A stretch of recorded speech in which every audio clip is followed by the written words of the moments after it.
You've got some real nerve to walk into my office with numbers like this. Don't start with the excuses. That's precisely my point. I'm well aware that I was the one who made the recommendation for your organization to present their budget requests to me personally. And why exactly do you think that might be? I understand that this school's duty is to its students. However, you're a bright one. You know that, don't you? You get praised by all of your teachers, commended for your every effort. You get involved in nearly everything possible, from academics to activities. Hence, you're the leader of this interesting group. And because you're such a bright one, I imagine you realize why I can't approve numbers like this. And I imagine that you understand my frustration at constantly being presented with numbers like this by only one organization. One that can never seem to trim the fat when it comes to budget requests. So, since you're so bright, and since you look like you've got an explanation just waiting to fly from your lips, why don't you take a turn being the teacher? Educate me. Why exactly do you need this amount? Why exactly should I continue to pour so many resources into your little group, when I ought to be using that money to disperse between several other organizations on this campus? Go on then. Tell me exactly what it is you hope to achieve with this little venture of yours. Tell me why this university should invest in it, and invest such a large quantity as well.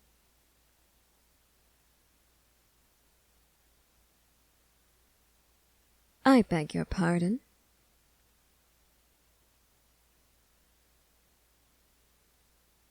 I would advise you to reassess what you're saying.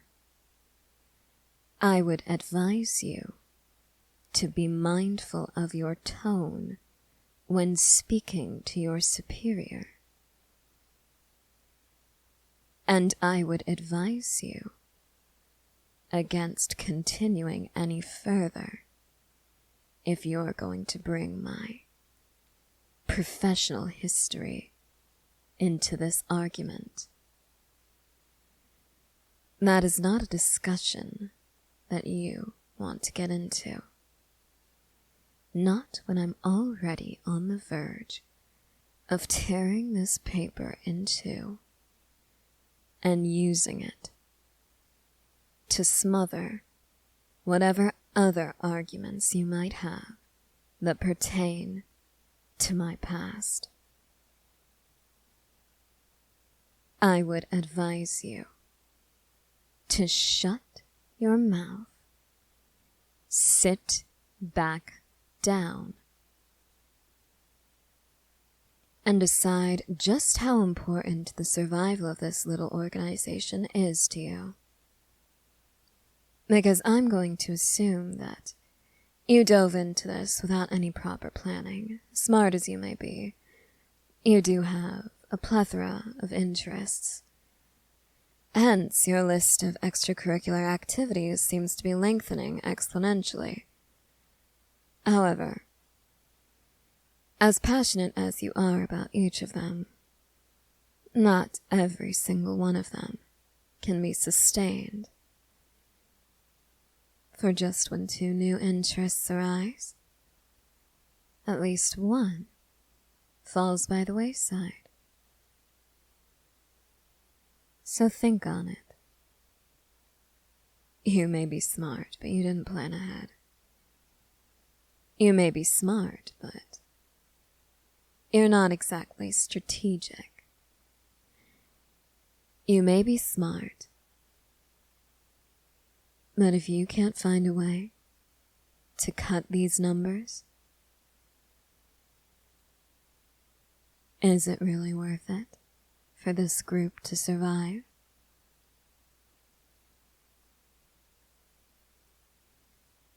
You seem quite sure of that. I remain unconvinced, though. So, you really want to fight for it? Then we're going to fight. You wanted to bring up my past, my professional history. Go on then. If this means so much to you, prove it. If it means so much to you that you'd be willing to risk suspension or expulsion from the university entirely, I'll consider finding a way to allocate the funds to your organization's budget. But only if you can prove to me how much it means to you.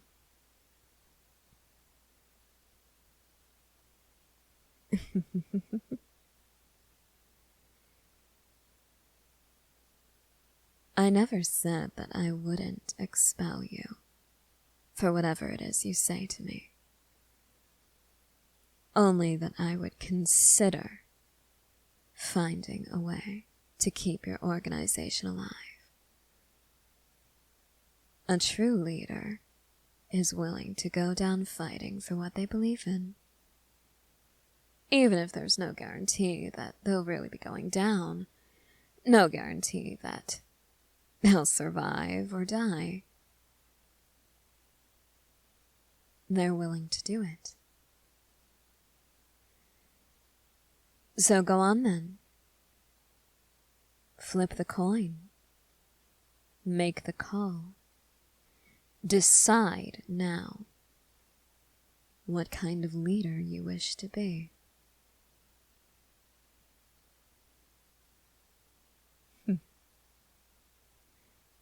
Good choice.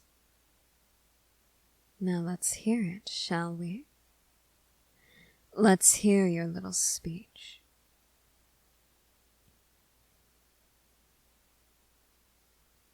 Found that, did you?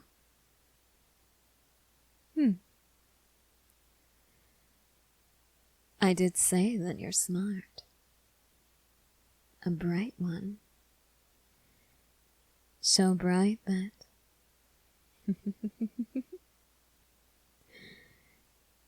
I almost want to douse it.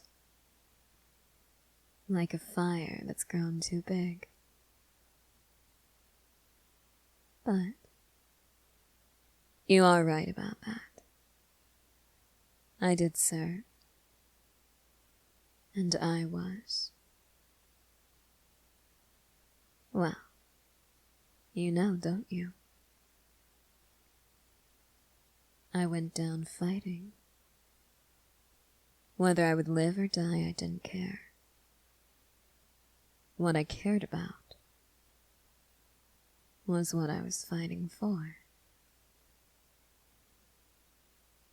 I'm certain that you found every single record, every incident report, didn't you?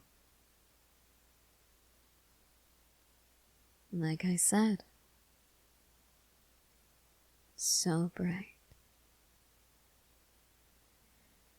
But I'm sure you couldn't know is what it did to me on the inside. You can try to guess. Make an educated assumption based on what you might have learned in your Psych 101 course. PTSD, survivor's guilt, depression, anxiety, and plenty of other things. They really gave me the whole package. But what you can't know what your little textbooks can't tell you is that it drove me to want to teach, to lead people like you, people who want to better understand this world, so that they won't destroy each other trying to overtake it. There is, you know, evidence to suggest that knowledge helps to decrease one's level of hatred for those who are different. When you gain a broader understanding of the world,